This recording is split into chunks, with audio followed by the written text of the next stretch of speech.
Welcome, everybody. Great to have you with us again. Welcome to episode 27. Seven. That's a special number. Seven. Special number. It's a good number. It's Seven. definitely a good number. Yes. We actually, guys, we're going to be doing something a little different. We always happy to know that you are watching the material, the content. The channel is growing. I'm deeply grateful for the fact that some of you are definitely moving videos around and asking other people to subscribe and become part of this conversation. Ultimately, we just want to remind you that we are basically three average individuals that want a lot more out of life than an average person would like to get out of life. So maybe we're not that average, but at least we can bring a perspective that is pretty much what everybody's actually thinking out there. From again, you know what I mean? If you can see just based on this level of diversity and again, very personal, different opinions, different accents to go along with the process. So we're definitely grateful that you are growing with us, that you're coming along. We're part of this journey. Today, we're actually going to do something a little different than just talk about current affairs and some of the stuff that's actually happening. As we are doing this video, we already went through half of the year for 2023. First 6 months. It's unbelievable, right? It's just time is just flying by. I remember when I was younger, you know what I mean? I was like, how old I was? I think I was like 7 years old. And I used to go to the back of my house. So that was like 100 years ago, right? What it is? That was, I would go to the back of my house. We had this very large backyard. And in my family, because they're from Spain, they will take the siesta in the middle of the day. Okay. Right? So I will come out. First of all, it was quiet as a church.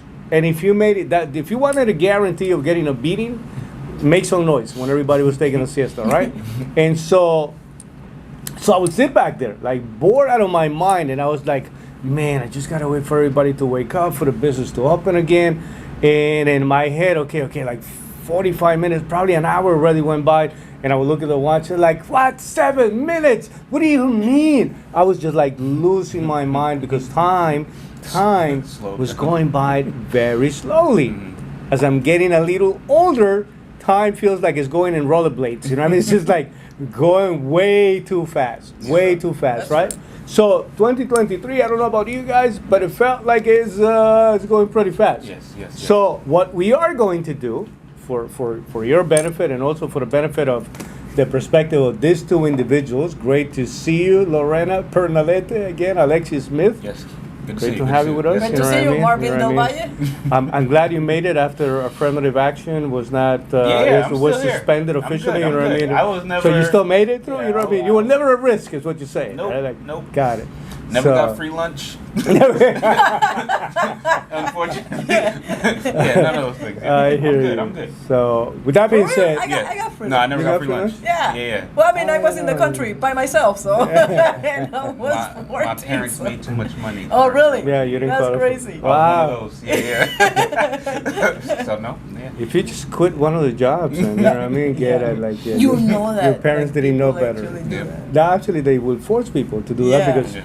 It's crazy. because if they say, hey, listen, you're making 52, but if you were making 50, you don't have to work, and we'll compensate you for there. Everybody's doing the math, and I said, wait, is an additional that's $2,000 that I'm sacrificing to stay home? Yep. I'll take it. We didn't know that game. Open a business. We didn't know that Open game. a business. Yeah. Anyway, what we're gonna do is, guys, I want to get in, and I get for the benefit of everybody, some of the highlights for you for 2023. Some of the things that were more impactful.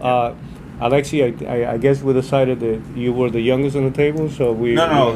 No, it's not. I don't know if that's the reason why, but we'll go with that. We'll go with that. So we're gonna go a couple of the points that you have, right, and we'll take why that was made an impact. Okay. For you. So what's your first one? So my first one is it's actually like 2-in-1. So I actually decided to move out of New York back to Florida, which was a big deal for two reasons. Number one is because we had one of our brokers who was able to open up their own office in New York. So that was a big thing for us to be able to have other independent leaders that's helping move our business forward, moving their business forward as well. And then also me just making a change as far as moving from one state to another. Sometimes making the move that you least want to make is the best move for you to make. So for me to move, I'm from New York to Florida, that was a big deal, and ended up being one of the best decisions that I made, for the year, was to make that move. But it was a big move, so that was like my first one or two, was those two things. What motivated you though? Was it again? You highlighting right now the fact that you were lucky enough to essentially duplicate yourself, right? You ended up producing another person that was going to play that level of leadership. So now you have a business running in New York. Correct.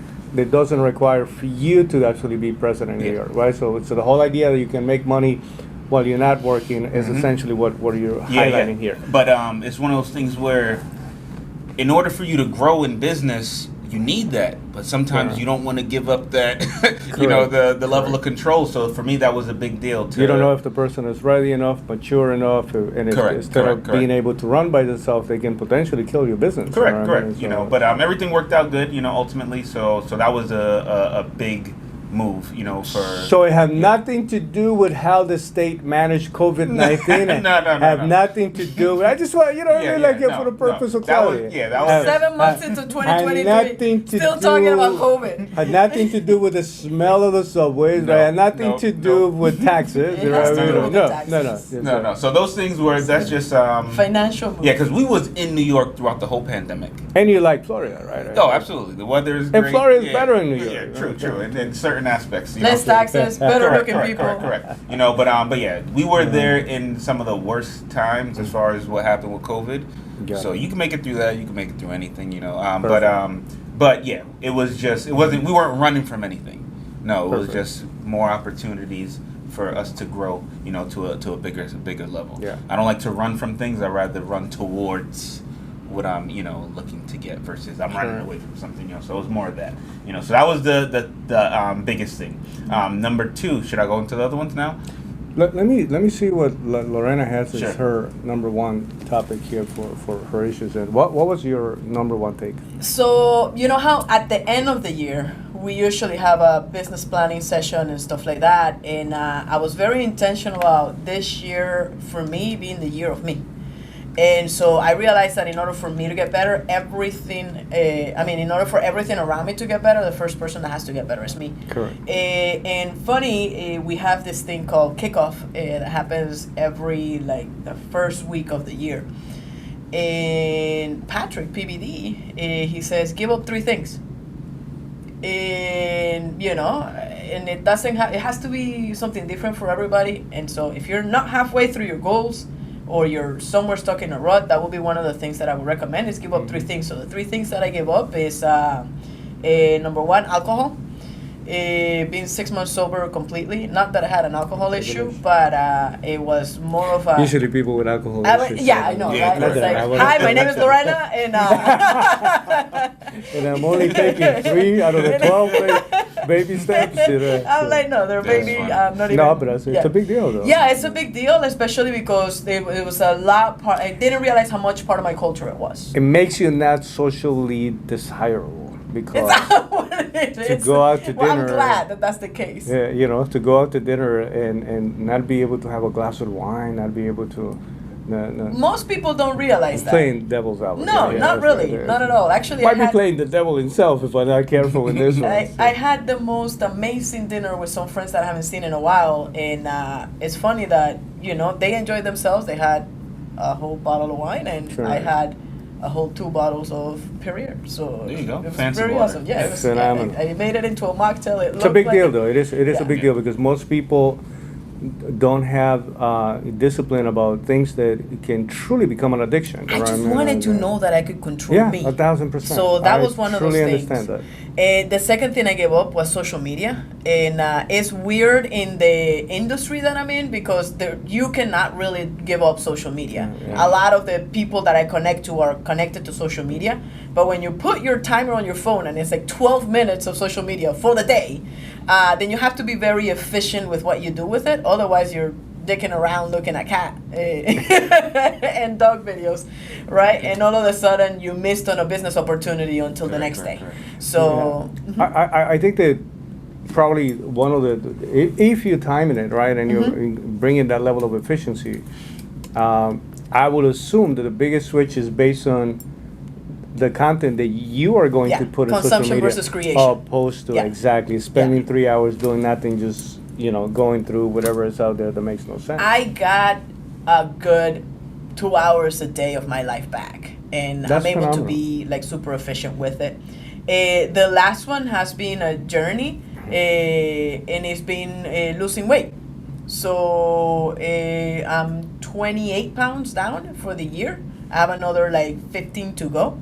But those three things that I gave up, what has done for my time, what has done for my mental health, what it has done for my energy is Correct. just unbelievable. And the clarity that I have, even when I'm communicating, when I'm handling the team, when I'm dealing with high stress situations, I can tell what I would have been playing like since the beginning, like before the beginning of the year, and this, and right now, business-wise, my business is not. It's in the right path.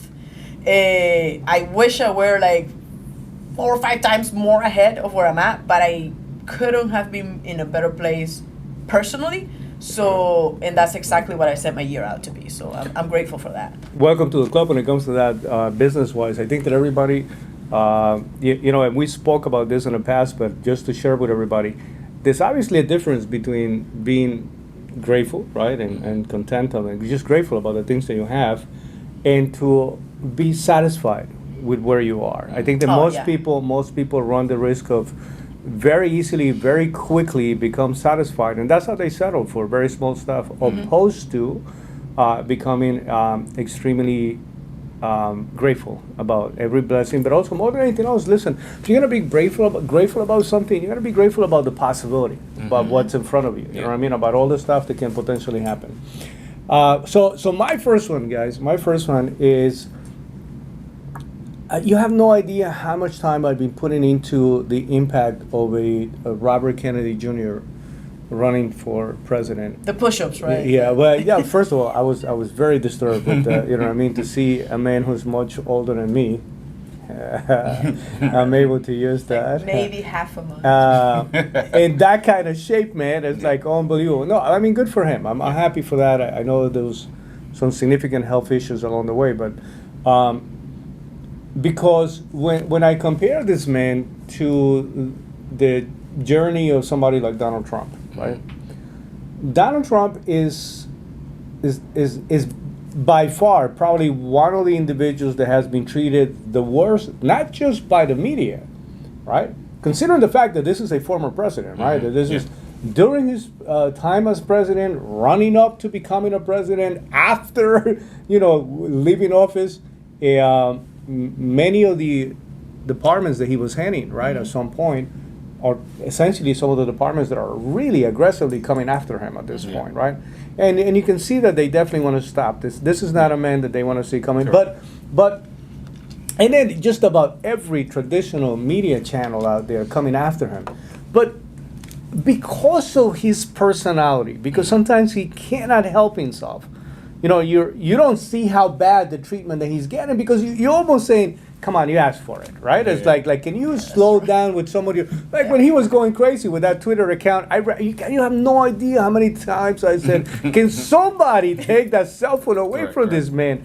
Because it's just not helping him, you know what I mean? But I can just see the guy with like a glass of wine tweeting away, and I'm like, just take both of them out. But can I, guys? My point is that it wasn't just a question of it's not helping you. He made enough.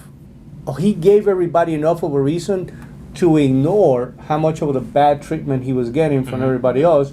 But now comes Robert Kennedy Jr., right, who is not Donald Trump, who maybe, became controversial about his position when it came to vaccines, especially vaccines and a few other items, right?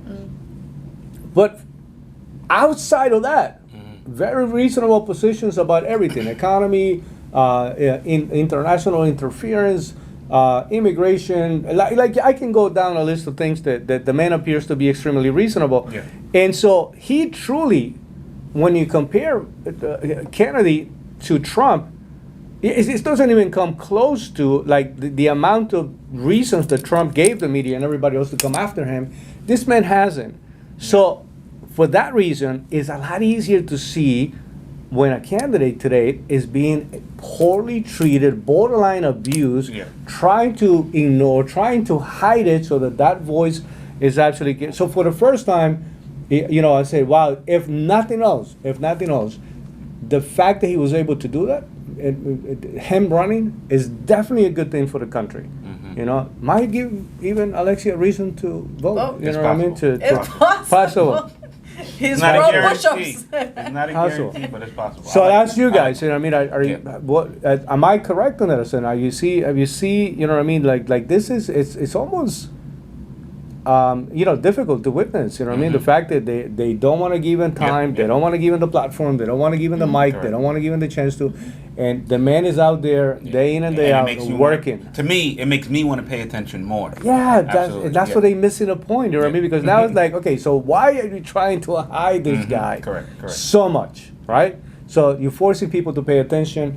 I think it's going to backfire on that because it's also highlighting the fact that the media has become a complicit, facilitating voice for Yeah.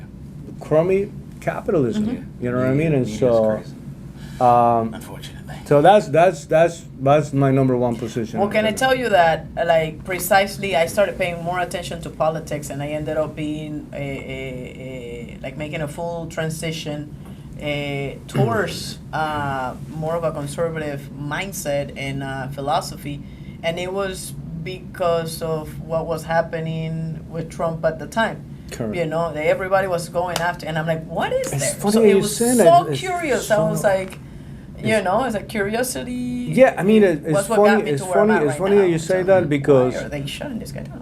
it's funny you say that because I actually started to pay attention to politics, seriously pay attention to politics, when this whole scandal is taking place with Monica Lewinsky Mm. Bill and Clinton. President Bill Clinton. I don't know when that happened. And I don't think uh, I was born. Yeah, you are.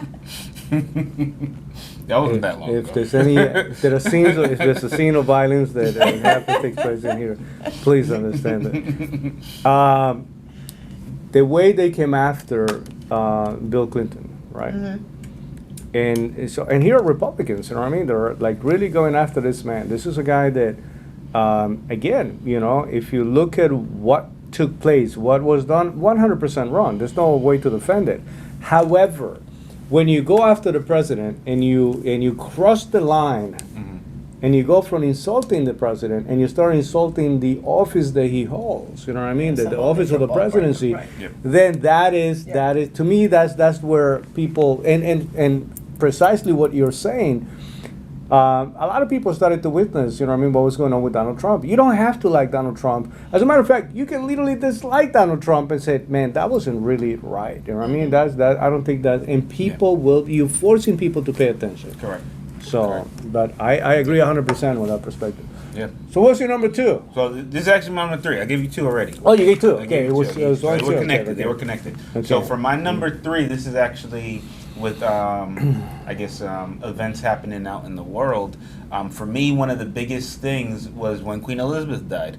And why is that funny? That's not funny. Don't laugh at the Queen. Show some respect, right? But I know the thing is, it wasn't about the Queen itself. Yeah. It was about the position that she held. I don't know if everybody knows about the fact that she was one of the youngest people to take that position, Yeah. like ever. She held it from before all of us was Like born. 300 years. Yeah, correct. I think she was old since I was born. Yeah. Believe it or not. Yeah. Like I don't Yeah. remember Oh, seeing her young. yeah, But what it reminded me of, believe it or not, it was my grandmother.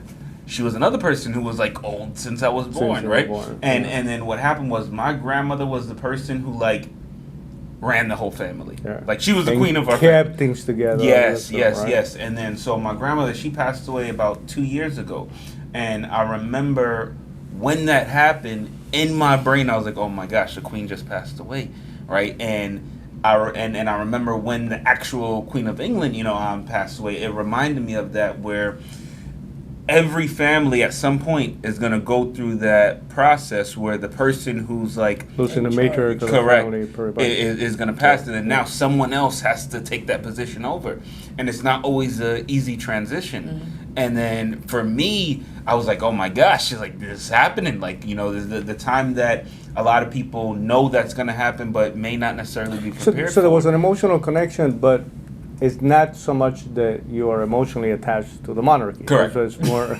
you're Correct, not yeah. all pro. Yeah, you no, know, no. you I'm know, an American. Yeah, God, it's correct, yeah. not gonna see you out there screaming "God save the king" or No, something no, like that, right? No, Or no. you- But I But understand. it took you yes. emotionally to matriarchy and your grandmother and Correct. stuff like that. Correct. So. Yep. So for me, that was a big deal. And like I said, everybody is gonna go through that point where. For it may not necessarily be their grandparents or their parents, but whoever is the person In charge. who's in charge or teaching you. At some point, the student has to become the teacher, Correct. or has to graduate to that next level. And I felt like when my grandmother passed, that was like a big turning point for me in my Yeah. life and the role that I played with my family. Was you there know, was there somebody ready to replace? unfortunately, your- no. Wow. So you would assume it would be like my parents, Uh-huh. but like I teach my mom a lot about what's Mm-hmm. going on now, so then it's like that whole generation. So there's a gap. Correct. Hasn't been Like filled. they haven't, like, in my opinion, stepped up. So I feel like, okay, so then it's my generation's turn to do that. And I- fortunately or unfortunately, depending on how you look at it, I take responsibility to fill that position. So then now I appreciate yeah. you saying that for a number of reasons. We don't see it from not. I'm talking about my family, Yeah. right? We are very much patriarchy and matriarchy, Mhm. right? Somebody runs the family. In my family, somebody runs the family. Yeah. There's no. If when my grandmother, again using the reference of grandmother, when she was alive, the question was not, "Hey Alexi, what are you doing for Christmas?" The question was, "Where is Grandma spending Christmas?" Because whatever she was, that's where your butt was going to be. Correct, correct. Period. You know what I mean? And once she went to bed, you can go anywhere. But Yeah. as long as she was awake, everybody was hanging around it, like, give her another glass of wine and see, trying to send the poor old lady to sleep. But you highlighting something extremely important right now, and I kind of make a little bit of an argument for what it means to have a good person ruling something, right? And in this case, the monarchy is a very complex apparatus. You know what I mean? The fact of the matter is that very few people still like that concept. You know what I mean? Or, yeah, and that number keeps shrinking and Yeah, shrinking. yeah. It's just a matter of time. It's almost non-existent from a Christian secular perspective. You know what I mean? If we were talking about sultans and all of that's a different animal, right? Because that's connected to a different tradition. But imagine moving outside of a person that has the ability to stabilize a family, to actually becoming a person that has the ability to stabilize a whole country. Right. Because in many ways, like, you got to remember that is one of the roles that she played. You know what I Yeah. mean? Like, she was that firm. You're during good times, during bad times, especially. You want to know that somebody out there is being strong for everybody, and that person is the rock, right? And so, in many ways, she not only has she played that role, but she played it gracefully. She played it through many different times, many difficult times. Came into the crown being essentially very young, definitely a lot younger, half the age, or even more than half, Yeah. less than half the age of her son right Yeah, now taking yeah. birth. And I'm less excited Yeah. about what this dude's gonna do. the current king. He may have good intentions, a little too green movement for my taste. Yeah. I'm actually looking forward for what his son, you know what I mean, Prince Williams, will essentially do. I look at the crown and the monarchy from a perspective of, loving history and tradition, you know what I mean, and so there's a level of respect, you know what I mean, and I argue that in many cases, you know what I mean, when you see the kind of dirty politicians that start behaving king-like or queen-like. Yeah, yeah. They stay around 40, 50, 60 years in power, and you're like, you have no business unless you Queen like, Pelosi. yeah, exactly. It's like, You know what I mean? It's like that. You know what I mean? Yeah, so, yeah, so to absolutely. me, I think that sometimes, but I truly understand. You know what I mean? So can I ask the you a question? connection. Because Yeah. I do see that you like, because multiple times you've talked about it, that you're like, you like the patriarchy and you like that role. For somebody that, especially right now, everybody keeps on talking about, well, like the whole, like forget about the patriarchy and blah blah blah. Yeah, like yeah, we yeah. want our own. What would be like? Give me the benefits of subscribing to that mindset versus not. Like, what Yeah, are you the know, pros and cons? language is very powerful, though. You know what I mean? There Uh-huh. are concepts that are being hijacked today. You know what I mean? And So what do you mean the by concept of the patriarchy is one of those things. There's something that was extremely novel and absolutely positive for many years to the idea of the patriarchy. This is a fairly new concept that started to see it as a negative connotation, and it was connected to patriarchy related to European white man tradition that somewhere somehow is oppressing or taking away benefits from. That's nothing to do with that. It was never meant to be that. As a matter of fact, the argument for somebody that becomes so let's replace patriarch with leader of the family, right? Right. Because essentially, and what is leadership though? Leadership is a choice. Nobody can force you to be the leader of the family. But everybody knows when the leader of the family walks in, Yeah. right? Because they know that person made that choice to be that guy or that lady. You know what I mean? Like in the case of my grandmother, when she was my grandfather passed away, she's there. What does it mean for the benefit of a family to know that somebody's the wall? Certain lines that you can't cross. Certain things. There's a person that you can't just say something to. This is the person that's going to keep things in an even queue. When something goes wrong, I want you to think about even the old traditions where people, my family, we don't sue each other. We never had a situation like that. Like somebody. Wait, families sue each other? But yeah, No, that's all the it. All the time. Really? Yeah. Holy. All the I mean, I'm time. from a whole other country. Yeah, no, that's You what I'm do saying. that, it's So like- that's what I'm saying to you. And my family, you literally, so the way it goes is everybody starts saying, well, go ask, right? If you're not sure about what you want to do. Now, here's the tricky part, right? Where people should be able to appreciate and respect. It's not taking over your ability to make choices, right?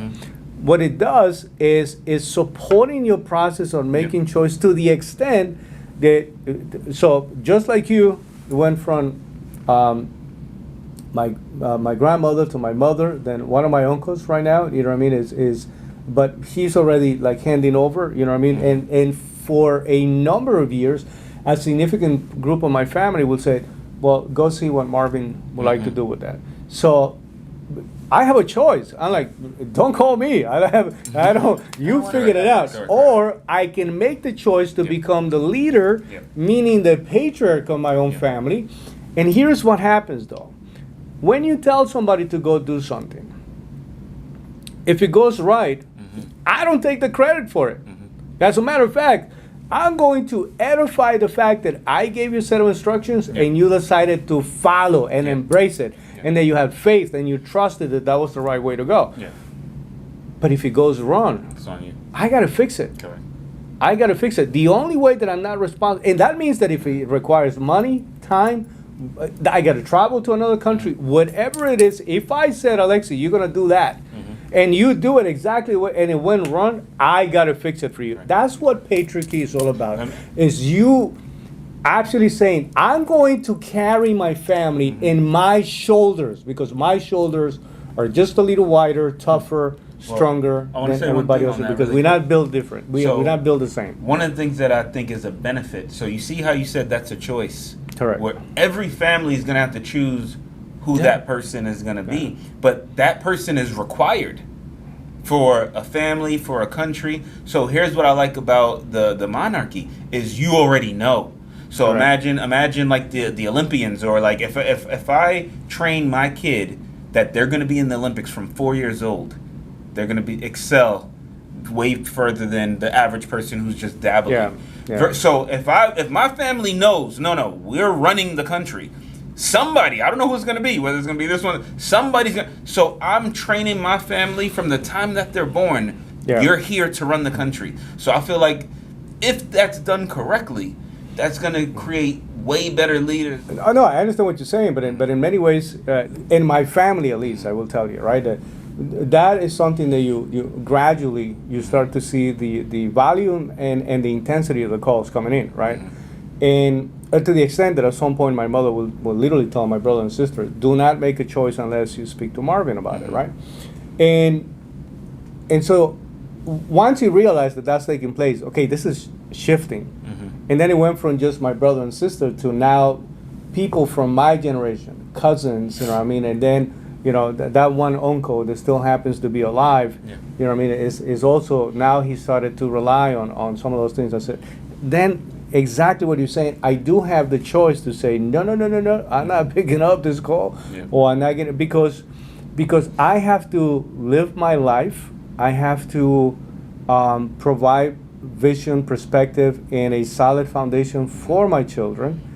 But I also have to be intimately involved with everything that's going on with my family, right? Yeah. And so the way it truly works, right? The greatest component of that responsibility is that there's always three things that will always happen, right? You will do exactly what I told you to do. When well, you take the credit, right? I told you to do something, you didn't do it the way I asked you to do, and went wrong. That's on you, because I told you exactly what to do, Gotcha. right? I took the time to know about the thing that you want to do more than you know about the thing that you are about to do.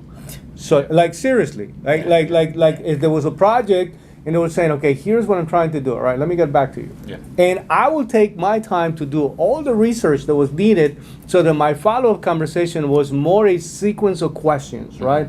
Why this? Why that? What do you know about this?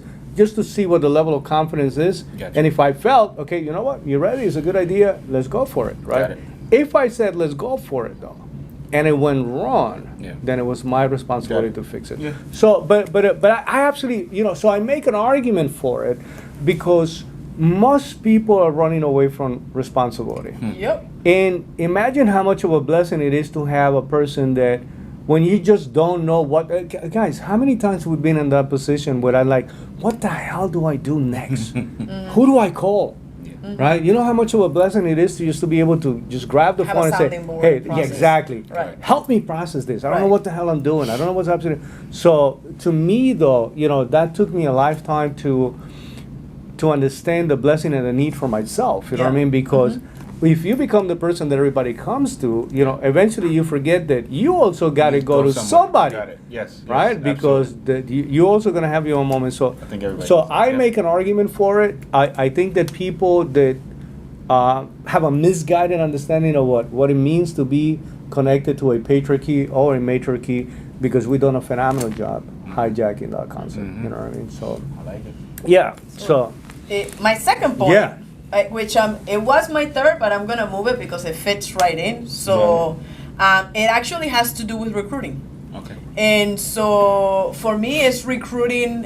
You know, in our business, we have a philosophy that says recruiting is the answer, because 1,000% what you just said, you need a team. correct. And so, you know, one of the things that I've been very focused on this year, and I believe that anybody that gets into this mindset will benefit greatly, is to recruit people around you that actually do something better than you. So who do you have in your personal life that you're like, man, I'm not where they're at. They're not so far away that I cannot see them, but I'm just a couple of steps behind that I can actually follow those steps. You know, and so recruit that person for them to become a mentor. You know, and so it's recruit a team of people. Obviously, you need your admin support. You need people in your team. If you run a sales team, you can run a sales team on your own. It has to be a team. But you need to recruit somebody on your personal life. You need to recruit somebody on your professional life. You need to recruit somebody on your health. You know, whether it's a personal trainer, a nutritionist, or a combination of both, you know, you need to recruit somebody in your financial life. When you're talking to me about the whole patriarchy and matriarchy, what about the people that don't have that structure in their life? Correct. It's like, can they make something like it? Yeah. And so that's exactly what it's like, think about it as hiring a board of directors, and the business that you're running is your life. Correct. And so, I like to look at things like that, because for me, even this country, and I learned that from Patrick, because he talks about it all the time, even this country needs to be run as if you were the CEO of the country. 100%. And so, and by the way, not just the CEO looking for a good stock, a good quarter, so that like you look good as a CEO right now, is what is the long-term vision that you have for this country? What is the long-term vision that you have for your life? And so if you're going to take so serious your job, whatever that is, your career, how are you taking that same level of seriousness to your personal life, to your professional life, to your health? Correct. You know how much respect I have for Robert Kennedy Jr. saying, when I become president, he says, I'm going to be calling everybody out until they get their fitness back in place. Everybody in COVID Correct. gained 29 pounds or something like that. Correct. That was like an average. Correct. And so, I can follow that, I like it. And so that's one of my things, is recruiting a team that you can follow, and then have a team to help you build your life as well. And Yeah. don't forget about, sorry, coach, don't forget about your responsibility to also lead somebody, And- because you gotta become that person for somebody else. At That's- the end of the day, the job is not done unless you pass it on. Correct, and that's what I was going to address, is, out of that book, Principles, Ray Dalio has a significant amount of, great statements. Yeah. But one of them is that precisely, it's like as you get older, guys, and there truly isn't a lot of benefits to getting older, right? But as you get older, is wisdom, yes. You develop life experience, and you develop business experience, right? And so one of the most meaningful statements in that book is him saying, sharing knowledge with another person. It's like sharing DNA. And there's only a few very intimate ways that you can share DNA with another human being. You know what I mean? So if you approach the idea that you're going to be dealing with a group of people, right? If it's going to be recruiting, if it's going to be building a team, if it's going to be the idea that I'm going to work, I'm not going to be a solopreneur, I'm going to be an entrepreneur that actually has a team to work with, right? If you approach it with what can I bring to the table, right? How much can I help somebody else become successful? It's a positive experience for them, but it's also a phenomenal experience for the people that are playing that role, because you become that concept of patriarch, matriarch, because that's what a mentor really is. A solid mentor is a blessing at that level, right? It's that person that now you can go, you have another person that doesn't even carry your blood. Think about that for a second, right? How crazy that is. Now you absolutely have somebody that's absolutely rooting for you, even more than some of the people that carry your own blood, more than your own family, right? And they're like, listen, don't worry about it. We're going to get through it. All those phenomenal things that you will get from that perspective, and that perspective that you get from a good person being your mentor, it's an incredible blessing. So I agree with you. It's a phenomenal idea. I got a question, actually. Yeah. So let's say I got it. I'm treating my family like a business, or I got a plan. I know I need a team. Do you believe there's a certain position that you should be looking to fill first, or you just need people, regardless of who the people are? What is am I looking to get a personal trainer, an accountant, or it doesn't matter? I just need a team of people around me. What is your perspective on that? I think looking at it, how I'm applying it right now, is everybody has a different need, because everybody has a different strength. Got it. Right? So it's like, maybe I'm stronger on one side and I just need to compensate on this end. Who knows what that may So be? you're saying get the thing you lack the most. Right. It's like, Okay. recruit your weakness. Gotcha. A lot of people there, and by the way, there is a good thing about you improving on things that you're not necessarily good at. But I also believe that if I'm not good at writing left-hand, why the hell would I waste half of my life trying to write left-handed when I'm Gotcha. also terrible on my right hand? I was But- gonna Get say- a writer. Get a writer. Maybe Need somebody who can I write. can type. No, I'm just Got kidding. you, All yes. jokes aside, but Yeah. that's so important. It's I like, got why you. waste your time trying to do something that maybe is not part of who you are, when you can be so strong at doing something I got else? you. I got it. So for me, there's not a specific sequence, Yeah. but nonetheless, every position has to be filled, up Okay. to and including a spiritual position. You know, so it's like everything. You know, it's what past 6 business plan. The business plan that has 6 different categories. Yeah. Is And, so and the important. only thing that I can add to that though is that some of the positions that you're recruiting for actually do have a limited space or a limited level of participation, opposed to if what you're trying to do is increase your level of distribution because you have a sales a group of people, a sales Right, then you have to force, expand upon that, then yeah. it's a question of how big do I want to go, Yeah. and more than likely, you know what I mean, that would be the one that I don't want to say that's 100% unlimited, but as close to being unlimited, opposed to how many accountants are you going to need, how many attorneys are you Correct. going to need, you know what I mean? So it's a different perspective on that. On that note, though, I do believe that you do graduate levels of accountants. 1000%. You know, Yeah. it's like the one that you get when you're like No, the first one is making, you're like- just lucky the My IRS. cousin's Yeah, friend. yeah, I just Yeah, need yeah, somebody yeah, to yeah, put yeah, the yeah, 1099 through. Yeah, Yeah. You know, and Yeah. not get me arrested. No, Then there's exactly. Turbo tax. you know, yeah. Yeah, you look Yeah. back and you go like, oh man, it's a miracle that I made it through that moment. But No, Got no, it, no, got no. it. No, that makes sense. so my 2, I'm gonna absolutely combine it. 2 and 3, right? Is Alright. is obviously Ron DeSantis SB 1718, which literally just recently became in effect as a law, right? Yeah. It's still playing out. You know, I mean, I'm seeing a lot of images from anything from farming to construction to what is going to be the impact. When the law came out, I understand the need that we have to address immigration, right? As a matter of fact, the reason why I'm connecting 2 and 3 because it's also connected to Title 42, Yes, the impact that it had Right. prior and after, right? Which I have to connect these things for the simple fact that still doesn't fix the issue that we have going on with immigration, right? Still has the same level of problems, people coming in, and it's not just a question though. Like at some point, we truly gonna have to move beyond. Hey, there are people breaking the law coming into the country. To absolutely remember that you absolutely have people. That there are people, real people, You're right. It's not just mothers and children that are dying. As a matter of fact, to date, as we speak, 4 people were found drowned and were removed from Rio Grande.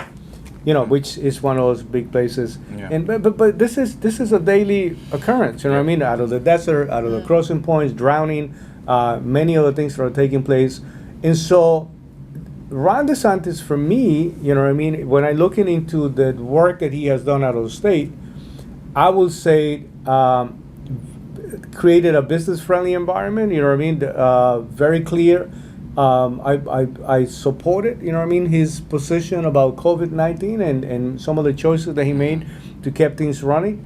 I don't like how messy the whole situation with Disney got. I think that got very distracted, and Disney is not a small player in the state of Florida. You know what I mean? And so at some point you got to be careful because politically here you have somebody that is a valuable candidate. You know what I mean? If he doesn't become a president now, there's a strong possibility that at some Yeah, point in the future. you will be saying President DeSantis, right? But I don't like when a politician trying to find his place in the political game opposed to being clear about his vision and his voice. You know what I mean? It's almost Okay. dangerous with it. Yeah. Like, let me be right to the right of Donald Trump. You know, and it feels like that sometimes, right? Like some of the things, some of the choices is more of a trying to, move. more a political move or trying to develop a political perspective. Yeah. But this is essentially somebody that I see as a good guy. You said something a few episodes ago, which is the fact that he's always, and I think you both agree on that, right, risk, right? That he's somebody that is not self-funding most of the stuff. He's got to go to some of the people that in order to give him the money, are going to probably put him into questionable choices when it comes to his positions. I hope that doesn't become the issue. But his choice specifically about this law that essentially just moves the liability to other states. And I'm not, again, I keep saying, I'm not 100% clear as this man is very clear about the underground economy that is operating within that group of people. They don't have a bank account. They're not legal. They literally operating with cash, but there is an economy that's taking place out there, right? And by the way, we yeah. all benefit from that economy. Listen, for me, guys, Republicans right now are truly squandering a moment Yeah. where they can come up with better answers about how to handle this whole thing about immigration. I keep asking everybody, consider privatizing immigration. Consider turning that a process where we have the ability to again, going back to the concept of recruiting, proactively creating an environment that will be helpful. Ron DeSantis can be a phenomenal president, but he cannot afford to have this many missteps because he doesn't have the charisma of a Donald Trump. He doesn't have the charisma of a Newsom. As a matter of fact, you know what I mean? Do not Newsom me. I don't like that guy. It's okay. It's okay. It's okay. No. What is she register? What is she? I am She's still a- a registered Democrat, Oh, okay. yeah. So I'm Yeah. just pointing out That's one of fine. your guys. You know No, what I I mean? don't It's think like, my point is, so that's one of the issues. can I Hey, add guys, something as an immigrant that also came into the country, you know, and I'm 18 years old. I don't know anybody. I don't speak the language. I don't have a family member here. I don't know where I'm going. I don't know what my life is going to be. The last thing that I'm thinking about is that I'm breaking the law as I'm drowning in myself in the river and borderline. Yeah. You know, I literally, I almost came to the point of dying there. So I know exactly what people are going through when they go through our process. I know what women are going through. I know what's happening to the children. Yeah. I know what's taking place in terms of drug movement and illegal things that are taking place that is beyond the understanding that many people will have. And the fact that, you know, I've been here now 33 years. And the fact that we don't have an answer, that instead of getting better, it's getting worse. Yeah. It's very scary to witness, you know what I mean? So, Can I tell you something about DeSantis? More and more, I am growing more and more cautious of him. And, you know, those two things that you mentioned is one. The other thing, there's something circulating in the media, and when this comes out, maybe it's not going to be that relevant, but even some of the position that he's taking with LGBT issues, I have a problem with, because you nailed it when you said that he wants to be to the right of Donald Trump. He says that Trump is pro-LGBT, and most people don't believe that Trump is pro-LGBT, but he was. You know, he actually appointed the first LGBT member to his cabinet. You know, that's never done in history, but Trump did it. correct. And so, you know, look, I'm pro, like, do not, like, go after the kid. Leave the kids alone. They don't belong in a pride parade. By the way, pride parades are fun for grown-ups, just not for the children. With some level of alcohol that's involved. You know what I mean? I gotta get Alexi drunk up. Look, We're going to the next I'm one. gonna take you. We're coming next with me. year. Come we're on. going. Let's go. For real, but it's like you can just leave the kids alone. You know, it's like there's gotta be a different way of doing it. Yeah. But this guy wants to. I think the word is pander so much to a persona that he has to become, that I don't know that he has a clear vision. And the more and more I see those things happening, the more and more I grow suspicious about him. And by the way, for me to say that, when I up until very recently, I've been like, every move that he does, I like it.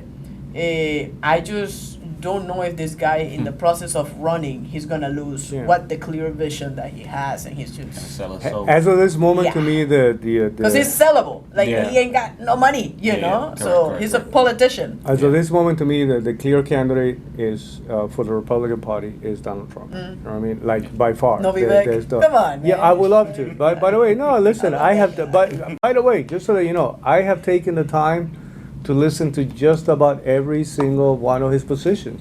I can get behind that guy. Yeah. I can definitely support that guy. I think he's got phenomenal ideas. I think he's got a very good pulse on everything that's going on, from the economy to some of the funny stuff that's being done, crony capitalism, shitty politicians. Like there's so much that this guy is really right on the money. He's unable to pick up any steam whatsoever. If this guy was already close to, you know, what Ron least DeSantis was DeSantis, right yeah, now, yeah. I'll go out there campaigning for the guy.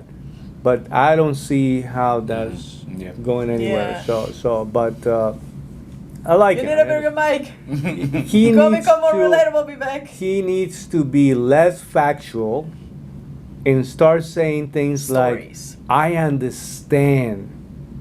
I feel you. I hear you.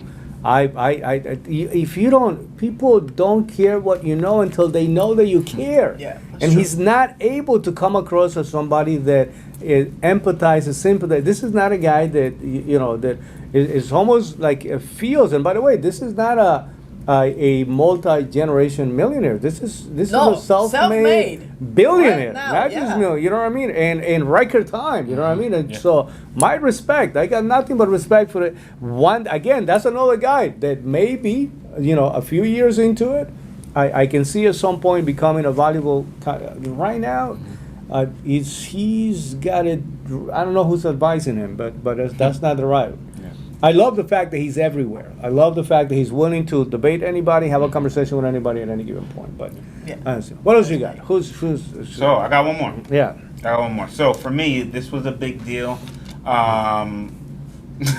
I guess because it affected me on a physical level. So I actually ruptured my Achilles earlier this year, and what it did is it gave me a different perspective, just as far as my business, my life is concerned. And what it reminded me of is everybody at some point in time is going to get sick or you're going to get injured. Yeah. Right? And there's two things that I thought about, when this happened, which is you got to prepare for that. Correct. Like, to not be prepared for a time when you get sick or injured is naive, because it's going to happen to all of us, right? And on one hand, on the good side, what I realize is, thank God, I'm an entrepreneur where I don't have a physical job where, because I was on crutches for, I don't know, a couple months, that didn't stop my ability to make money. Correct. Where if I was a construction worker, or if I was still driving trucks, it's literally my right leg I couldn't drive for I don't know how long. You get what I'm saying? So it would have hurt my ability to make money, provide for my family if I had a different career Traditional. versus Yeah. the fact that I'm an entrepreneur. It didn't really change anything. If anything, I made more money, when I broke my leg, But yeah, so that was About to break the other one. Yeah, right. But the second thing was that it reminded me of, like I said, everybody's gonna go through this point. Yeah. And there's two people that I thought of, which is number one, Michael Jordan. And I don't know if you guys know that he has a famous shoe, not just the Jordans, but one of the Jordans is called the Flu Game Jordans. Mm-hmm. And the reason why is because one of the games he had the flu and still showed up. Some people, they get a headache or, and they don't show up for 2 weeks. This guy, already rich, Yeah. had the flu, had all the reasons in the world to say, I'm not going to play today. Still not only played, but dropped 50 points. Do you get what I'm saying? And a lot of people aren't willing to go through that, And then the second thing was, shout out to, so I'm going to actually show you guys the book that I have for me. My book recommendation is from Kobe, Mamba Mentality. And if you guys, not only the book, shout out to our live studio audience, Alex and Izzy, Hey. right? Actually let me hold the book. But what happened was, not only the book, but if you read the documentary from Kobe called Muse, Correct. right, where he goes through when he ruptured his Achilles, same thing that happened to me. Sure. And here's what happened. He didn't just walk away. He still had to play. And I think this is a lesson that everybody has to learn is that, yes, there's going to come a time where you're going to have to play hurt. Yeah. And the team is going to rely on you to still be able to make it when you in your brain like, oh my gosh, I want to feel sorry for myself. No, that's going to be super important for you to still come through. Mm-hmm. So I think everybody's got to have that flu game mentality or that Mamba mentality. So for me, that was a big part of my year and just having a transformation with my whole thought process for what I'm doing with my life, because it's going to happen with all of us. So financially, mentally, and spiritually, you know what I Yep. mean, to be Yep. in a position where, because these moments will come to everybody at some point. Yeah, right? correct, So correct. it's just a question of preparing yourself, anticipating the possibility. Yes, yes, And yes. how will you react when that happens? to you? Mhm. Yeah. Makes sense. Yeah. I was gonna give my 2, and then you add that one, so I'm gonna go to my 4. Oh, that's great. It's like you guys are rearranging my That's thing. fine, that's fine. But it goes with Everything the is a flow. competition. Yeah, no, it's not even a competition. It's just gotta it stay in the flows flow. better, There you and I want to thank you for bringing that up. when you mentioned that, as far as somebody us going through adversity, you know, we were at one of those events, and this way, like books that you read, meetings you attend, and people you surround yourself with. We were at a meeting, and it was the end of the year meeting where we do the business planning. And I remember one of the girls that was doing the training, she said, be ready because life is gonna hit you. And like think about right now 2 or 3 things that will happen to you that you will be devastated, and how are you gonna be able to deal with that process? And I remember going through that, and the first thing that popped into my head was, what if somebody dies that I love? And I remember that day we were flying together. As I was coming down, I'm never the person. If a plane crashes, it's because of me, because I'm never the person that does the airplane thing, the airplane mode, right? So it's like the plane is coming down, and I'm getting a message from my friend's,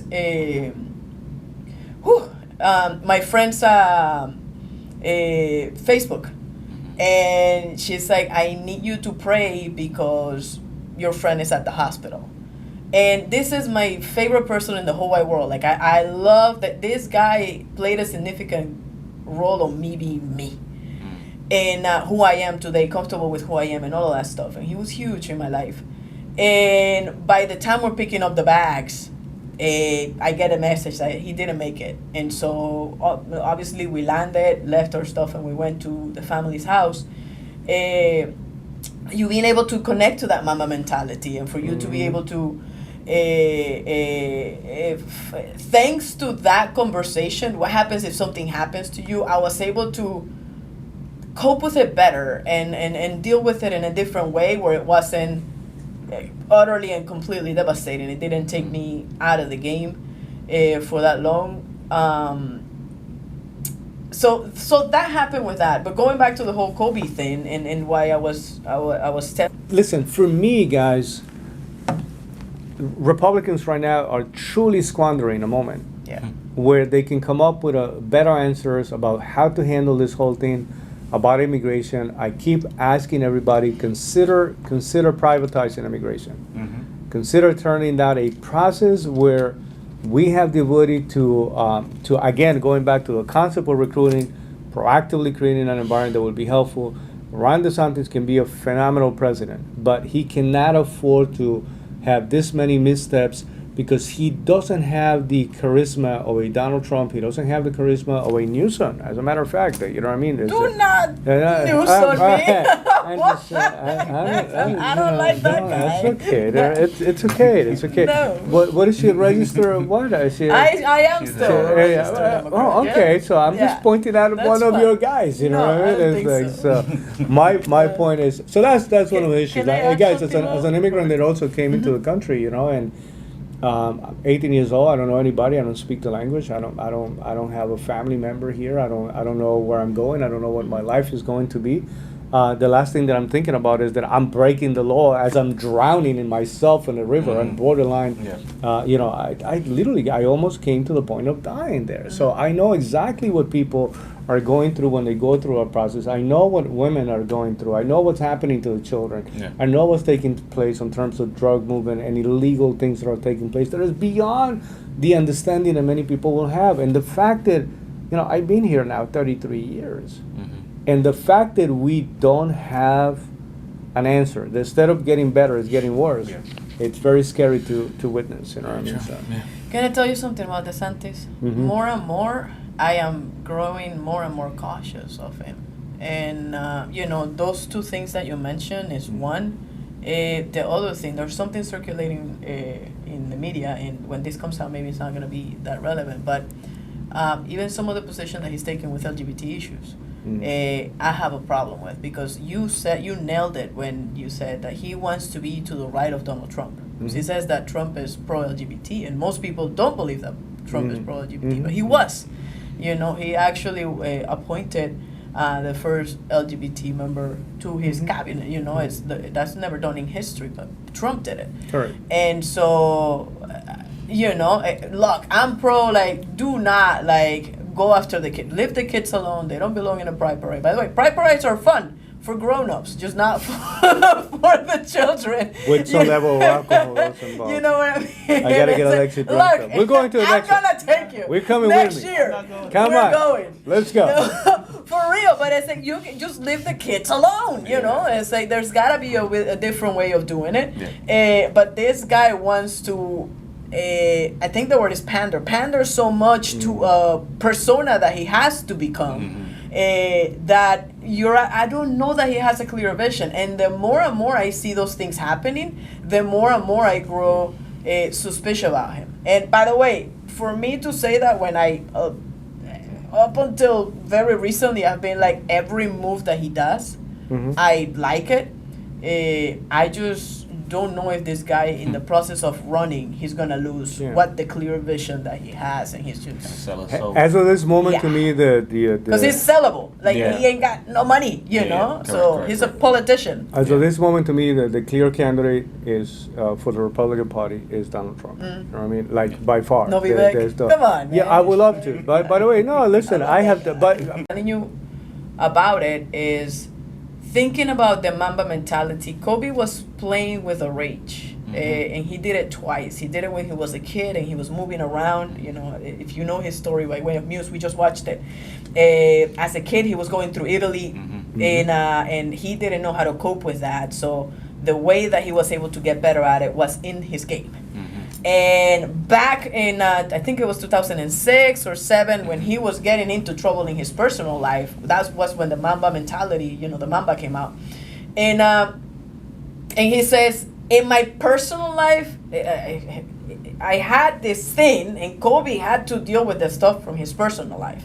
But when I stepped into the court, you know, I had to be this different person. Correct. And so, how many people actually go through life and let themselves be taken out because they're unable to make the separation? By the way, it's not deal with it. He said, the rage that was building inside of me, I was able to To harness the harness it. There you go. That's the word. Harness it and be able to play my best games. And so I believe they won a championship when all of that was happening. And it was the year after, and he was directly related to how he was handling the situation. And so Patrick has a great video, and it talks about the gap. You know, and how long is it that it takes you to bounce back? Yeah. You know, is it a situation that is supposed to be take you out for a year?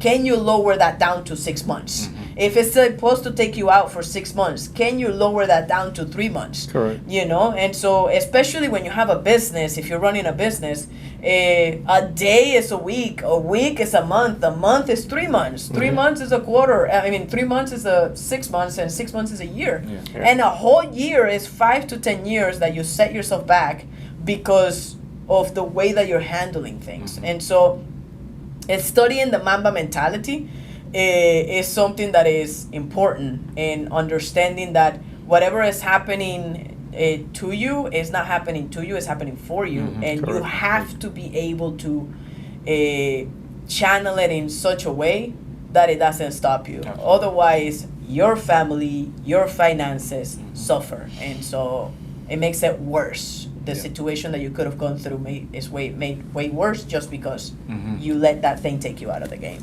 Sometimes you gotta tap into something, man. My last two, I might find myself flying solo on this Okay. one, right? But That's I fine. definitely want to see if you have any questions Are about we it. holding hands on this So one? so let's put our hands on the Hold hands. table and let's see if we can pray for this moment. So I was 13 years old just Oh, a no. couple of years ago, right? Okay. And I found myself attending a youth retreat, right? Okay. But sponsored by the Catholic Church. My family has been Catholic for a couple of hundred years now. I definitely trace it back to the 1700s, right? And it was a phenomenal experience, right? But what happened coming out of that was, now I'm asking myself the question, am I a Catholic because my family is Catholic? Or do I believe on what the Catholic Gotcha. Church believes, right? So, in order to answer that question, I have to put myself through a sequence of exercises, including taking very seriously the history of not only, I mean, the history of religion in general. You know what I mean? Going through Catholic, obviously going through anything that deals with. I'm very familiar with many of their very important documents. In order to, I have to get involved at that level. Yeah. Very familiar with events, anything from Martin Luther to Inquisition to Crusades to very familiar with obviously the role that Constantine the Great ended up playing. Very familiar with the Orthodox Church. There's also running parallel to the Catholic Church, and then obviously as a foundation and what we believe, Jesus Christ.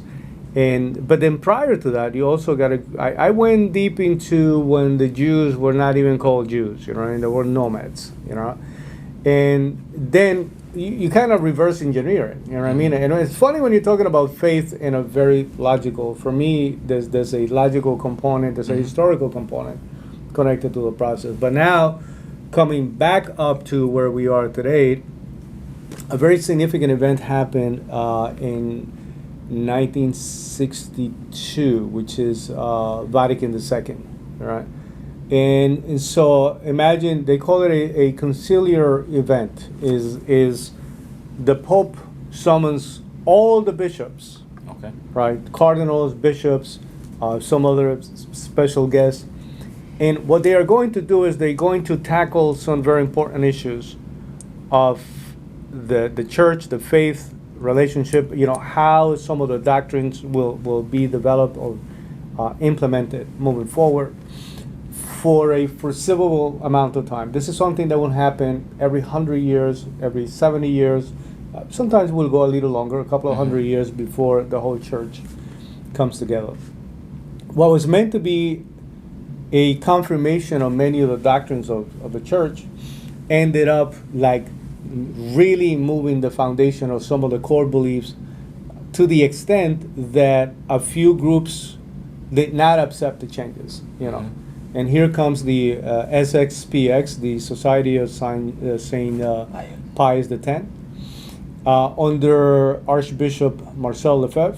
And essentially they're saying we don't accept some of the things that you're asking us to do. Part of it is how Mass is celebrated. One of them, that was a big deal.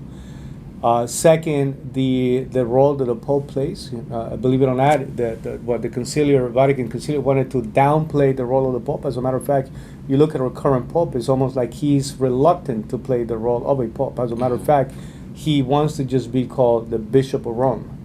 Opposed to the Pope of the Universal. Patriarch that doesn't want to be a patriarch. This is a very scary moment. Crazy. When it comes to but by the way, the position of SXPX, and also there was a lot of other fundamental position, which is freedom of choice when it came to choosing the faith that you believe. When prior to that, the formulation was very simple. Christ is the way, and the only way to Christ was through the Catholic Church. We kept it very simple, and that was essentially the belief up until this moment. Paul VI, John 23rd calls for Vatican II, for the Synod, for the Conciliar meeting. He dies essentially, and is presided by Paul VI, who gets it off the ground. He changes, essentially, drastically changes how Mass is celebrated today. Now, I didn't know these things because I grew up already under that environment, but now that I'm really paying attention to history, as a matter of fact, I will tell you even more. Back in Honduras, I didn't even have a very positive image of the Pope himself, because that was kind of like the way it was coming down. He was this disconnected, monarchy-like type of figure, right? That was not really in tune with the people, right? And so, because what was evolving out of Latin America was liberation theology, which was a very socialistic approach to your relationship with God, Okay. right? So,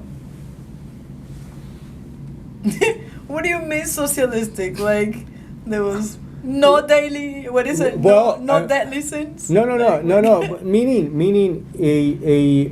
promoting the idea that it was okay for priests to get involved with politics, promoting the idea that it was okay to pick up arms and go, but promoting the idea that the rich people are evil. Right? I mean, truly, I mean, a very, very scary type of scenario. We're still seeing the after effect of those documents, you know what I mean? But SSPX though is highlighting, took a very strong position. They are evolving right now into one of the branches. At some point, the leader got excommunicated by the church, was reinstated by Pope Benedict XVI, which is the pope that just passed away recently, who actually quit as a pope. You know what I mean? I don't know if you're familiar with that. But the person who actually presided over the real changes of Vatican II was John Paul II. Today he's considered a saint, Saint John Paul II. And so there are people that truly love that man, and there are people that look back into the changes that he presided over that hate him like you have no idea. Now, this year, I started to look very carefully into somebody who has a channel called VaticanCatholic.com. And there's a website also called Vatican. And this is when you're talking about right to the right? You're talking about if it not even SXPX holds a valid position according to, this is two brothers that are actually brothers also by the fact that they make the choice to have a religious life. That they actually have live in a monastery, Most Holy Family Monastery in New York, and it's Michael and Peter Diamond. The one who's more of a voice there is Peter Diamond. When you start listening to this guy, it's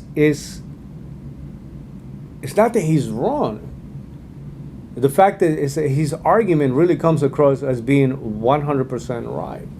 The problem is that leaves the Catholic Church in a very, for the average Catholic out there that doesn't even understand what's actually happening internally right now, they will be extremely concerned about the sequence of developments that took place and where the Catholic Church is heading at this point. Listen, for many years, one of the roles that the Catholic Church played was to help introduce a perspective about what right and wrong was, a vision of principles and value, morality. So some of the things that are needed for a society to function, family as the foundation of a society, so many things that were connected to a process. At this point, where we are today is essentially most people would say we have a pope that doesn't appear to be very Catholic. We have a pope that appears to be confused most of the times, who's most of the times contradicting himself on his position. So I'm highlighting this because I'm actually curious to see if we can get more people to pay attention to what Peter Diamond is saying. He has debated a number of people, you know what I mean? And I'm going to tell you, you watch the guy and he's got 1,700 years of history to back him up. He's got just about every relevant document that will go along to make that argument. And so the question becomes, and the reason why this was significant to me, right, is because, listen, guys, the fact of the matter is that, you know, I love the Catholic Church. The Catholic Church in many ways saved my life. When I came into this country, was a place of refuge for me. Or I mean, just walking into that church, the image of La Pieta, which is that Mary holding her son, done by Michelangelo, is something that I always have, either in my house or in my office. You know what I mean? That idea, right, of a mother giving up her son. So for most immigrants, that is a process that you go through, right? Your mother has to give you up. Yeah. So that you can go hopefully do something that will be fruitful. So I found a lot of refuge. I also found a message that to me resonates with what that prophetic, messianic, I know this is a mouthful, you know what I mean, when it comes to one of the most significant things that happened this year is to run into these perspectives And like many other issues in life, this is one of those things that hopefully will be addressed by some very good people. And hopefully, the Catholic Church can go back to playing the role that it was playing right now, because if it's not them, somebody else is going to fill the vacuum. So. I don't have anything to follow that one. I'm sure. That's what I'm saying. That's what I'm saying. I think I'm gonna be flying solo on this one, right? Yep. I don't know if there's any questions. I don't know. The only question I had is this dude like the Vivek of, like that he's so right that you cannot argue against him, but he's kind of annoying. Is that kind of like how this guy is? Well, so here's the issue with this man, right? I mean, he'll call you names in 2 seconds. He'll call you, you're a heretic. You're not a real Catholic. You're not a. And the problem with that is that here's a guy that in my book, he's close to getting 1 million subscribers right now on YouTube, right? Which is a big deal, as we know, right? Yeah. So, but this is a guy that just based on what he knows, for everybody that absolutely loves history, and appreciate and some of his approach is very controversial. You know what I mean? It's like his position, he's not just highlighting something, he's attacking something, and then he's highlighting the basis of the information that he's using to attack that. And sometimes that makes it a lot of very difficult for people to follow, you know what I mean, and to connect to. I'm hoping that he can fine-tune how he delivers the message. He's definitely, in many ways, he is the Vivek of because these are individuals that need to fine tune, especially when they happen to be right and they do master the message. A bunch of sales courses. They do need some training, right? And I know he's gonna go, listen, I'm not here trying to water down my position. As a matter of fact, this is a guy that I definitely want to interview and a conversation with a channel. But like I said, I knew I was going to be flying solo on this one, but I'm okay. I'm okay. There's something that I want to make sure that I can put out there. It's going to be part of some of the conversations, especially for some future interviews that are coming up. But what do you got? What do you got? You got the last one. Nothing. Zero related to he already threw the towel. Catholic stuff. I thought about outlasting, as our CEO says. That's funny. So for me, this book was very significant. You recommended it to us January. And it's Discipline is Destiny, The Power of Self-Control by Ryan Holiday. And I connected to multiple things. This book is insane how much I have highlighted. Fun fact is the first book that I actually read cover to cover, because I usually listen to audibles. But the concept that I embraced a lot was the whole get better every day. And, he goes into a whole process, but it says, in the process of getting better every day, because for somehow we have an expectation of perfection. Correct. For everybody else but us. And so for me, no one has the expectation of perfection, although I'm fighting against my own nature because that's what we're all expecting. But I understand that I'm not looking for perfection, I'm looking for progress, right? Yeah. So getting better every day is embracing that concept of progress. So it says, think about it. Most people don't even show up. Of the people who do, most don't really push themselves. So to show up and be disciplined about daily improvement, you are the rarest of rare. And so that's one of the concepts that, it's about outworking, out strategizing, outlasting and out improving. And can you really truly embrace getting better every day? Correct. And that makes you very, very rare. But it's a concept that I have been, to the best of my ability, not to perfection, but definitely to progress. I've been trying to embrace. I've been embracing. And it's, like I said, I'm in a place specifically, personally, that I have never been in my life, and I'm grateful that you personally recommended this book to us, and I'm grateful that I took it seriously and I said, let me go ahead and run with it. So that was it. Nothing about New St. Pius the 10th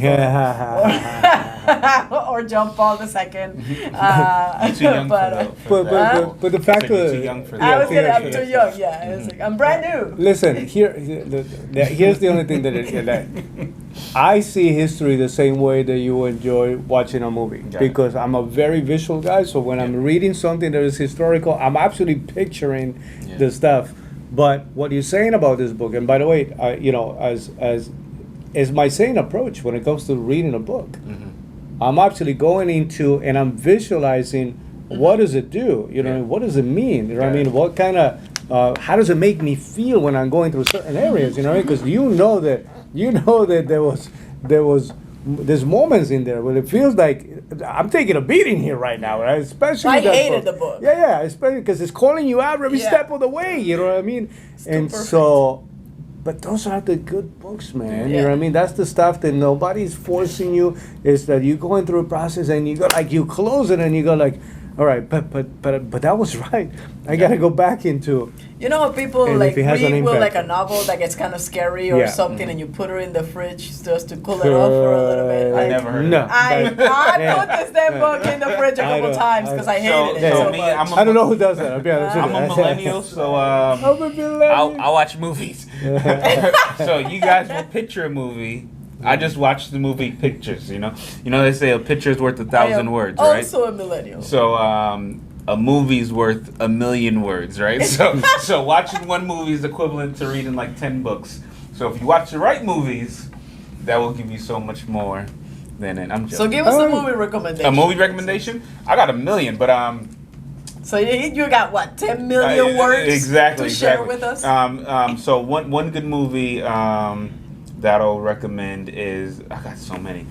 All the Godfathers, definitely should watch those. Also King, that's a really good movie. If you've never seen the movie King, watch that movie. That's a really good movie. It's nothing to do with kings. Yeah, I know, right? Yeah, and then Fight Club. That's probably one of my favorite movies No one as talks well. about it. Yes, exactly. Yeah, but there's a bunch. Yeah.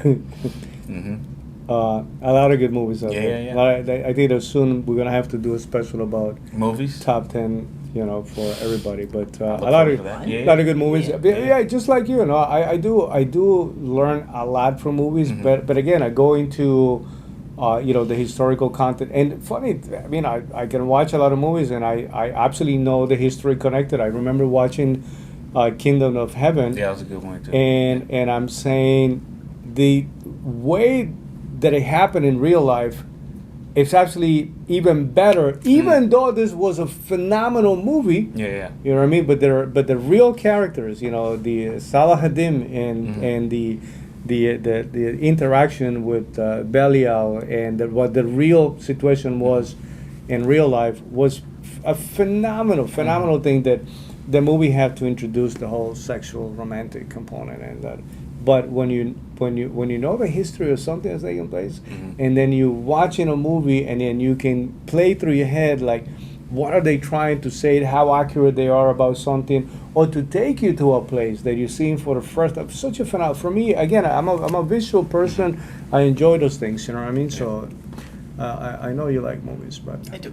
anyway, here's my final thing. This one again. I don't know if I'm gonna be flying solo on this one, Possibly. but probably okay. Let's After see. you We'll said see. the I last read it. After you said Yes, it from yeah. the last one, he took us back to the beginning. So here's what happened, right? By the way, we were talking about the things that this year. made it Yeah, I know. like that. This Somewhere, this year, somehow. this It's year, like I have a little bit. 1700. I have a little bit of an. His years are connected. I was Yeah, no, gonna no, no. say, it's like it's This one year giant is year. guys this year is an epiphany. Is that That's it's true. like this, you get Yeah. sometimes you know just like Paul, you get to be struck by lightning. You know what I That's mean? true. You get to be struck by light, not lightning. I get what you're Lightning saying, is what you're gonna be struck with. So here's what happened. I'm having a conversation. I've been debating a lot of friends, a lot of people. Okay. When it comes to again the role of religion, the traditions that happen to be out there, and if we talk about the three main religions that believe in one God, which you know would be Judaism, Christianity, and Islam, you know,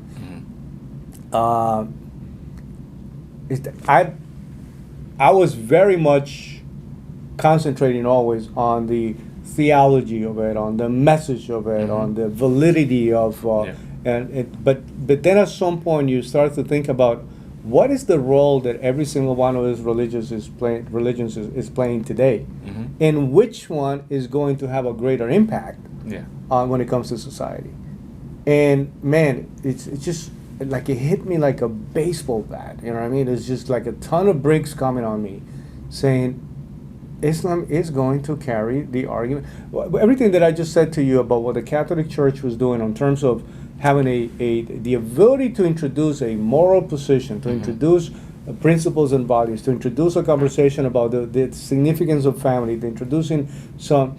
The problem is that, for me, there's a couple of things that I want to highlight, positive and negative, right? The negative one right off the bat is that in many areas of the planet, they still going through the dark ages that Christianity went through many years ago. And, especially if you go back to Europe, if you go back to those days, that's done and over with. As a matter of fact, Europe today, if you look into like the Anglican Church per se, right, is almost a little bit of a social club type of environment. It's like we go because it's a little bit of a, it's a little bit of a requirement and we got to go. But that real foundational perspective of belief system and the role that it's playing, not at that level. So now, here's what you want to keep in mind. The Jews are not recruiting. They're not. Remember, the principle here is chosen people of God, right? Like they are the chosen people. And by the way, who said that they are the chosen people? The Bible, right? If you go into the Old Testament and you go say, well, you are my people, so and so, and so when they make that argument, is not just coming out of nowhere, right? To the extent that Christian, Muslim, whatever else you happen to be out there, They're not the chosen if you're ones. not a Jew, you're like a second-class citizen. I mean, they don't say it, but You are. you're thinking about it, right? Yeah. And I got a few Jewish cousins, so we good, right? Don't get anybody a little too sensitive about the whole thing, right? That's funny. I got an accent, and look at the size of my nose. Okay, this is so for a reason. So that's why I can only trace my family to the 1700s, because prior to that, we were Serafinos, so which is part of the Jewish tradition that happened to be in Spain. But anyway, let me not go too much into that. Yeah. But think about a group that's saying, This podcast will be about 2 hours. No. Think about a group of people that are saying, hey, Christians are recruiting. Yeah. Muslims are recruiting. Go right ahead. You can, we are not recruiting. You have to make the choice to say, I have come to the conclusion that the Jewish faith is and I got to take the steps to convert into that faith, right? Yeah. The issue about Christianity, and again, now also a heavy. Wait, so Jewish are not recruiting, they're just They taprooting. are not really. Essentially taprooting. Yes, got it. They're gonna leave the door open. They're gonna pre-qualify you. You know what I mean? And then they'll see if they'll Got let it. you in on that. And it's gonna take a few generations for them to be able to truly call you For a real. true. Somebody's gonna be a Jew. True Jew. Listen, it's a different process. It's Got not it. just Okay, I not understand. just showing up and we're gonna throw some water at you or do a prayer and this is a real significance and again it has a lot to do with that. However simple, I'm trying to simplify this so it doesn't come across too complicated. Christianity, highlighting going back to what happens in Vatican II through the Catholic Church, the problem there is that one of the things that comes out of it is to say that every religion will take you to God, right? And the argument that Marcel Lefebvre was making was, if everybody's right, then no one can be wrong. And there's a strong possibility Yeah. that everybody's wrong, but there is no way everybody's right, right? And so when the Catholic Church made that Makes sense. yeah, it does. So when they make that argument, though, and they make the transition, that belief system that is post-Vatican II and don't have the same principles, they forget about the theology, forget about the message, forget about the essence of who's right. The question becomes, who's going to be playing the most meaningful role in society today? When you're talking about some of the crazy stuff that's taking place, there is only a group of people that say, our position is non-negotiable. We're willing to fight for it. We're willing to stand for it. And I hate to tell you, there are groups that will be making that argument through education. They will make that argument through communication. They will make that argument just through simple conversation. And there will be some that are going to grab something and they're gonna hit you with it until they say, "Don't play with our children. Don't play with her." And so for me, it's a question of respecting the role that they are going to be playing for. I'm not giving up on my faith. I'm not endorsing anybody. What I am saying is that I have to accept, and I am finally at this very moment of my life accepting the role that Islam is going to play in society. And as of this moment, it appears that they are going to be able to carry a voice that is highly needed based on what we have going on right now, and that is going to be a voice that, by being non-negotiable, will have the ability to make a very good counter-argument to some of the crazy stuff that we have happening now. So I know that every single one of you was down. Well, you know, the funny thing is that I got a couple of friends, they're Catholics and also Christians. You know, what I mean, I done another video. You know, what I mean, essentially sharing that message. You know, what I mean, and a lot of people are like, "Hey, are you going Muslim? What are you doing? How come you're not defending the faith?" I am defending what the principles of my faith has been, what I believe. You know what I mean? Because I didn't arrive there by accident. I actually put a lot of time into believing that. But at the same time, though, you know, if there is a vacuum of leadership, right? If somebody has a role to play and you're not willing to play that role, and when you understand that there really is a role that involves the masses, you know what I mean?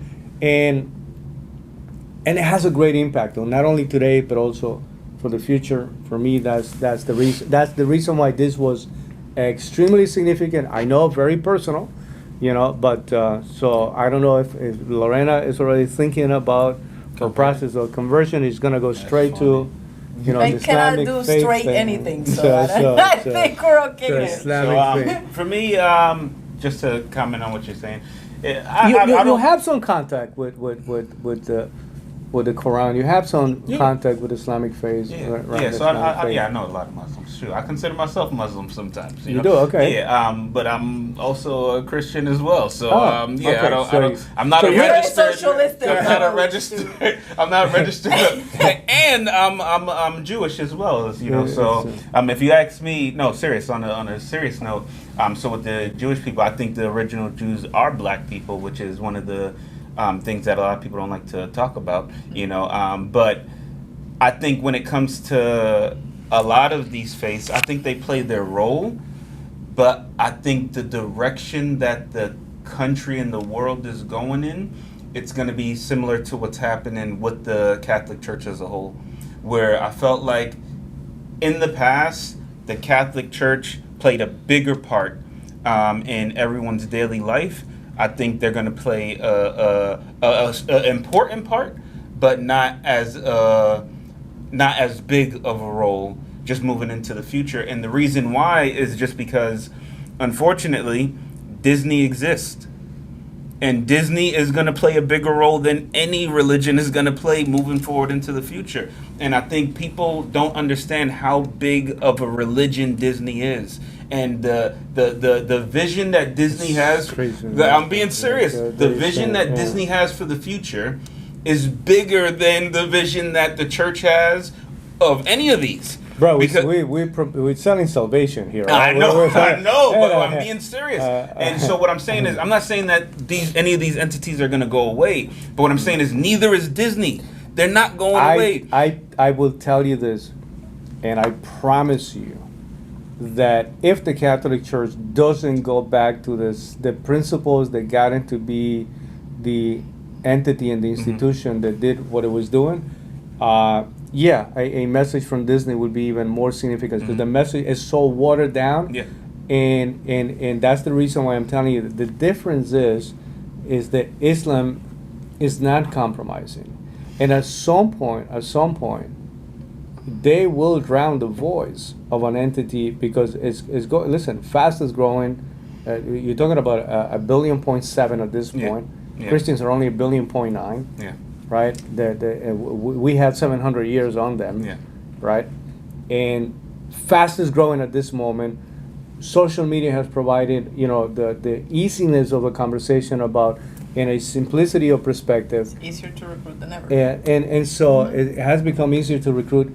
And I come from a Judeo-Christian tradition. That's the reason why I struggle so much with, because for me, that's where the message was. I don't want to say the message ended. It's just that that's when the message was fulfilled and culminated. But I understand what you're saying in terms of there is a real, when it comes to the dominant forces, especially because they do control media, because they do control movies, and they do control the message that our children are digesting today from a secular perspective, the strength that they have out there in terms of controlling the message. But I'm telling you, that is because you have to experience a little bit about how faith is played in areas like Europe, in even Africa, if you want to, or Middle East,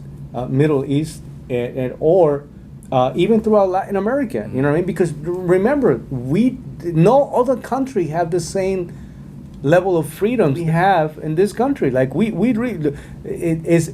not just that you have the right to say I don't believe in God. It's that you can absolutely become a Satan worshiper.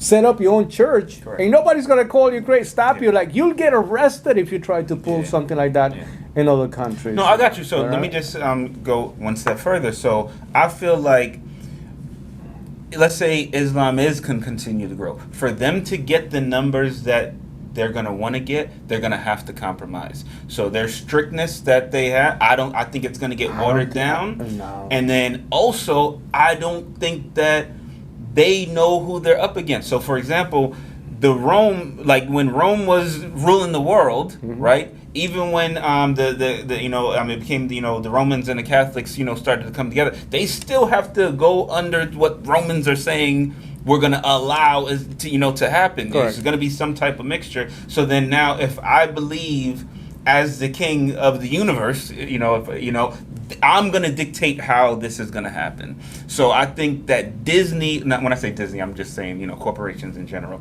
but I think they're going to dictate how Islam is going to be allowed to grow, because they can shut them down. I think they have way more power than they do, as far as I'm telling you guys. I see what you're saying. Here's where I'm at, though.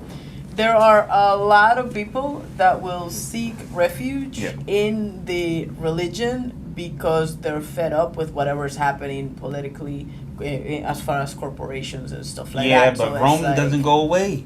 Rome never goes away. They don't go away. I see what you're saying. They All don't I'm go away. saying is that we still celebrate Christmas today. You cannot discount, the power and the speed and the steam that is picking up. That's for correct. sure. No, I get you. The eternal Rome and the sleeping Rome, as we call him right now, because right now it's almost like the Vatican is taking a nap. Alexia, I'm telling you, it is precisely because they are not willing to compromise on certain positions that they are growing as fast as they're growing. Now, as a faith and as people, there's been cases where they have been under attack. But one of the foundational traits to how Islam developed was precisely, even in many cases, through war. What I'm saying to you is that most people don't understand that they're willing to, first of all, they're playing a long-term game, you know what I mean? Even longer than any possible corporation, other media entity, whatever the case may be. So they're truly playing long-term game. The second thing is that they're willing to do things that most people, whether you agree, like it, find it barbarian or whatever it is, these are people that it's not just a question of finding refuge. This is what I truly believe, to the extent that I'm willing to blow myself up if I have to. That's something that, listen, this is going back to the years when, go back to World War II. What was the most effective tool for the Japanese? The kamikaze pilots. They were willing to, just think about the fact that here you are doing a little sake, right, before you go and kill yourself. No, I get you. Yeah, you know what I mean? So what level of belief and conviction you gotta Probably have. we're laughing. Yeah. No. I mean, it's not even No, a I get question you, of I like, get- but yeah. just think about what somebody has to be like. Here, like there are so many images about there. Many pilots that Yeah. were lining up. They did the last little drink together, Yeah. jump on a plane, knowing I am about to kill myself. No, I get it. So that level of conviction is what at some point triggered the Crusades, what triggered the so-called Christian kings, even though there was never a Christian king. Actually, Jerusalem, for a little window of time, was ruled with a Christian king, and it was considered a Christian kingdom. But in reality, there is no Christian. There's no the Islamic. The Iranian Islamic Republic, the Islamic Republican of Iran, it's Islamic Republic. That's really truly based on Sharia law. There's all the components. So, and because they are playing, listen, if you have a clear position Yeah. and you say, I know I'm not gonna see it. It's not gonna be my son who's gonna see Yeah. it. It's not gonna be my grandson who's gonna see Yeah. it. It's gonna be my great. And when we get to 5 billion people, Mm-hmm. because what's gonna happen is one is going to grow to the extent that, and by the way, I promise you that when we get to that point, Yeah. all those fighting religious wars and Yeah. stuff like that's gonna disappear. Yeah. Because as long as one is the dominant faith, then there's nothing to fight about, right? Matrix. Yeah, right. Right now that we You compete, got a lot of faith in right now. And All I'm saying is I don't freedom think is so. not free. I don't think so. I'm making I'm making a aspect. historical I'm gonna common look- sense Oh, I got argument. You. I got you. I'm 20 looking years at from Disney now. subscribers and how much money they're making and how many people unknowingly subscribe to them. I think they're gonna outnumber all the religions. 200 years from now, Yeah. somebody's gonna be watching this video and Listen. saying, I know. "These Who was right? guys were." Who was right? That's funny. Freedom is not free. If you have Correct. something you believe on, They're gonna say like, the go take a Catholic stand. guy was right about Islam. Look at He that. had the biggest impact in the Islamic community. if they do what you're saying, it's not gonna They look will. like how they look in the past or today. It's gonna be a watered down, Disneyfied I'm gonna tell you what they're version gonna look of like. Islam. They're 100%. going to look like almost at a hierarchy structure, Mhm. almost the same way that the Catholic Church looks like. Mm. And they I will mean, develop that. 200 years And later. there's a number of things that I'm not going into. You know what I Yeah. mean? There is a caliphate to come. You know what I mean? There's a certain thing. I'm not going to get into that. But what I'm saying to you is that when they get to that point, they are going to look like, and don't be surprised if one day the Vatican is a Muslim mosque. The same way that the Hagia Sophia today is the Blue Mosque. And what used to be Constantinople today is Istanbul. That was the largest Christian church that ever existed prior to Vatican, to the Vatican and St. Peter's Basilica, right? So that already happened. And it's gonna continue. Listen, we don't have to wait 200 years. We'll count the what is the subscribers count right now, and how many Muslims we are. Right? How about we tally up by the end of the year? See who's growing faster. That's fine. Percentage wise. Disney All right. kills everybody. No, it's I'm not. telling Like you, that. yes. You I'm- gotta I'm- give them respect. I'm calling out all my Muslim brothers in here to see if we can do a little recruiting out there. I don't want to lose this let us competition. know Okay? who you think is gonna win between Islam is Oh, winning. Islam God. or is Disney. winning. I think Disney takes the cheese. That's not how you take a fight. It's like this guy. Why do you have to recognize Yes, everybody? let me actually close this. Obviously, His guys, next 5 moves is that he's gonna. guys, just so you know, yeah, I know. We're just this Got aggressive. sound system is just It happened. yeah, it happens. You know, we seen our producer over there going like, You guys need to stop it. made a face right there. To our very good friend Patrick Bet David, a business mature, extremely successful. I went through all the growing pains. I went through all the moments of frustration, fear. I went through all the moments when I was having panic attacks, trying to grow my business, not knowing the way it was going to go. I highly recommend to everybody to look at this book as being a life-changing book. This is the one book. I mean, there's a few out there, you know what I mean? But I would put it at the top 1, top 2 book that I said, I wish I would have read this book with this mentality, Mhm. right? Because also Patrick went through his own evolution, right? I don't know that I would have read, the book that was 25 years ago, Patrick Bet David, or probably he wasn't even thinking about writing it, right? But this is a book that if you're getting off the ground, if you're trying to understand, if you're already running a business, this is as good as it gets. We're deeply grateful for your mentorship. We're deeply grateful for your friendship. We're deeply grateful for the fact that you keep challenging everybody to get better every day. With that being said, yes, I guess this was a little longer than expected. Yeah. Also, a personal perspective. I am Absolutely. dying to see what will be the top 3 to 5 events for you for 2023, halfway through the year. Correct. And maybe you want to also guess a little bit about what's going to be happening for the rest of the year. A few suggestions. How do you see it going? And as to whether or not you want to do a Islam versus Disney little game No competition. I'm telling you. After we take out DeSantis, we're Well, gonna take. We're gonna take. Alexis started a new like church. a Disney, it's like Yeah. the Disney religion It's going like- on. With that being said, everybody, Tiana's Voting for boyfriend. Mickey hang in there. Do not vote for Mickey Mouse. Go get a real person. Have a good one. Thank guys. you. Like, Deuces. subscribe, pass it around, Yes, yes. share it with everybody. Comment. Thank you. There you go.